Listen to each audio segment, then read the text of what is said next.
It's Hot Rod Ronnie.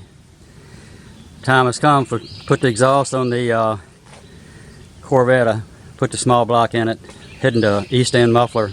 Roy Perry does a hell of a job, so he's the one that's going to put it in. Here's the engine I got in it. It's L79 327 350. She's bad. Nice little cam in it and all from the factory. I think I might have a little bit more, and let me start it up.